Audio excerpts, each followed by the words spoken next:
tends to seek coalition, because there is something comforting to the envious mind about shared resentment.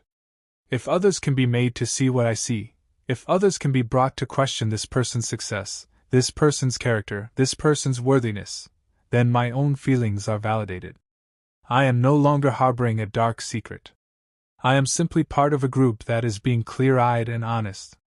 This is how reputations are quietly destroyed. Not with a single dramatic accusation, but with a slow accumulation of planted doubts, carefully seeded conversations, and strategic silence. Someone mentions your name, and the person operating out of envy does not challenge the negative framing, he lets it stand. He adds a gentle murmur of assent. He offers a small detail that seems to confirm the worst interpretation. Over months, over years, this is how the architecture of your reputation in a room, in an organization, in a community can be quietly undermined, not by loud attacks that can be countered, but by soft persistent erosion that you may not even be aware of until the damage is already done. Epictetus addressed this phenomenon with characteristic directness. He taught that a man who has not developed the wisdom to distinguish genuine allies from strategic ones will find himself standing in a circle of smiling faces, not realizing until it is far too late that those smiles have been carefully curated to manage him rather than honor him. The Stoic response to this was not paranoia. It was discernment.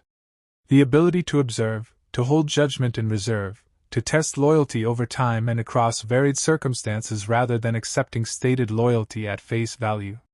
If what you are learning here is giving you sharper eyes, share it with a man who needs it. And if you have not yet subscribed to the Stoic Edge, do it now. This channel exists for the man who wants to move through the world with wisdom, not as a victim, not as a cynic, but as a man who sees clearly and acts accordingly. Hit that subscribe button.